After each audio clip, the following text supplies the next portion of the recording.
ಹಳೆಯ ಚಿನ್ನದ ಒಡವೆನ ಅಧಿಕ ಬೆಲೆಗೆ ಮಾರಬೇಕೆ ಅಂದ್ರೆ ಆಟಿಕಾಗೆ ಕಾಲ್ ಮಾಡಿ 880300 ಅಟ್ಟಿಕಾ ಗೋಲ್ಡ್ ಕಂಪನಿ. ಇನ್ನು ಅಪ್ಪ GT ದೇವೇಗೌಡರ ಪರವಾಗಿ ಪುತ್ರ ಹರೀಶ್ ಬ್ಯಾಟಿಂಗ್ ಮಾಡಿದ್ದಾರೆ. ಕ್ರಾಸ್ ವೋಟಿಂಗ್ ನಡೆದಿಲ್ಲ ಅಂತ ಹರೀಶ್ ಗೌಡ್ರು ಈ ಸಂದರ್ಭದಲ್ಲಿ ಹೇಳಿಕೆ ಕೊಟ್ಟಿದ್ದಾರೆ. ನೋಡಿ, ಈಗ GT ದೇವೇಗೌಡರ ಬಗ್ಗೆ ಬಹಳಷ್ಟು ಕುತೂಹಲ ಅಂತೂ ಇದೆ. ನಾನು ಈಗಾಗಲೇ ಹೇಳ್ತಾ ಇದ್ದೆ ಬ್ರೇಕ್ ಮುಂಚೆ, GT ದೇವೇಗೌಡರು ಒಂದು ಹೆಜ್ಜೆ ಆಲ್ಮೋಸ್ಟ್ JDS ನಿಂದ ಹೊರಗಿಟ್ಟಿದ್ದಾರೆ. JDS ನ ಯಾವುದೇ ಕಾರ್ಯಕ್ರಮಗಳಾಗ್ಲಿ, ಏನೇ ಸಮಾವೇಶಗಳಾಗ್ಲಿ, ಪಕ್ಷದ ಆಂತರಿಕ ಒಂದು ಚಟುವಟಿಕೆಗಳಾಗ್ಲಿ ಎಲ್ಲೂ ಕೂಡ ಅವರು ಕಾಣಿಸ್ಕೊಳ್ತಾನೆ ಇಲ್ಲ, ಎಲ್ಲೂ ಬರ್ತಾ ಇಲ್ಲ ಅವರು. ಸೊ ಹಾಗಾಗಿನೇ ಆಲ್ಮೋಸ್ಟ್ ಅವರು ಬೇರೆ ಪಕ್ಷಕ್ಕೆ ಕ್ರಾಸ್ ವೋಟಿಂಗ್ ಮಾಡಿರ್ತಾರೆ ಅಭ್ಯರ್ಥಿಗೆ ಅನ್ನೋ ನಿಟ್ಟಿನಲ್ಲಿನೇ ಚರ್ಚೆ ಆಗ್ತಾ ಇರುವುದು. ಬಟ್ ಇಲ್ಲಿ ಹರೀಶ್ ಗೌಡ್ರು ಏನಿದಾರಲ್ಲ, GT ದೇವೇಗೌಡರ ಪುತ್ರ, ಅವರು ಸ್ಪಷ್ಟನೆ ಕೊಟ್ಟಿದ್ದಾರೆ. ಅವರ ತಂದೆ ಪರವಾಗಿ ಬ್ಯಾಟಿಂಗ್ ಮಾಡಿದ್ದಾರೆ.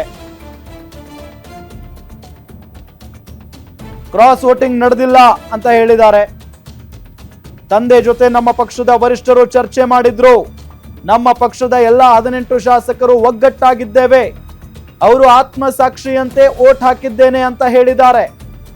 ಅವರ ಆ ಹೇಳಿಕೆ ಬಗ್ಗೆ ನೀವು ಅವರನ್ನೇ ಕೇಳಿ. ಆದ್ರೆ ನಮ್ಮ ಪಕ್ಷದ ಎಲ್ಲಾ ಶಾಸಕರು ಒಗ್ಗಟ್ಟಾಗಿ ಮತ ಚಲಾಯಿಸಿದ್ದೇವೆ ಅಂತ ವಿಧಾನಸೌಧದಲ್ಲಿ GT ದೇವೇಗೌಡರ ಪುತ್ರ ಶಾಸಕ ಹರೀಶ್ ಗೌಡ ಹೇಳಿಕೆಯನ್ನ ಕೊಟ್ಟಿದ್ದಾರೆ. ಅಲ್ಲಿ ನಿಮ್ದು ಯಾವ್ದೋ ನ್ಯೂಸ್ ಚಾನಲ್ ತೋರಿಸ್ತಾ ಇದ್ರು, ನಾನು ನೋಡಿಲ್ಲ ಅಂತ.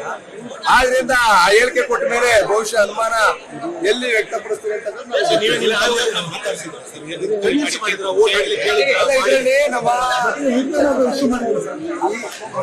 ಪಕ್ಷದ ವತಿಯಿಂದ ನಮ್ಮೆಲ್ಲ ವರಿಷ್ಠರು ಸಹ ಅವ್ರ ಜೊತೆ ಚರ್ಚೆ ಮಾಡ್ಲಿಕ್ಕೆ ಮಾಡಿದ್ದಾರೆ.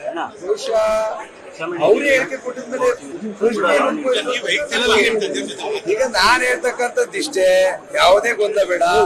ನಮ್ಮ ಪಕ್ಷದಲ್ಲಿ ಎಲ್ಲ 18 ಜನ ಒಗ್ಗಟ್ಟಾಗಿದ್ದೀವಿ. ಎಲ್ಲ 18 ಜನ JDS ಪಕ್ಷ ಮಾತಾಡಿದ್ವಿ. ಯಾಕಂದ್ರೆ ಆತ್ಮಸಾಕ್ಷಿ ಬದಲು ನಾನು JDS ವೋಟ್ ಹಾಕಿ ಹೇಳಕ್ ಯಾಕೆ ಹಿಂಜರಿಕೆ GT ದೇವೇಗೌಡರಿಗೆ ಅಂತ ನೀವು ಅವ್ರನ್ನೇ ಕೇಳ್ಬೇಕು.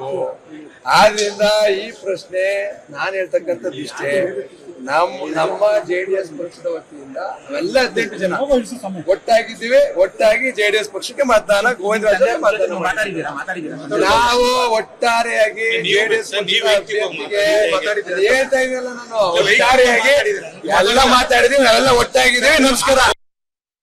ನೋಡಿಲ್ಲ ಕಾರ್ಯಕ್ರಮ ಫೋನ್ ಮಾಡಿದ್ರು, ಅಲ್ಲಿ ನಿಮ್ದು ಯಾವ್ದೋ ನ್ಯೂಸ್ ಚಾನಲ್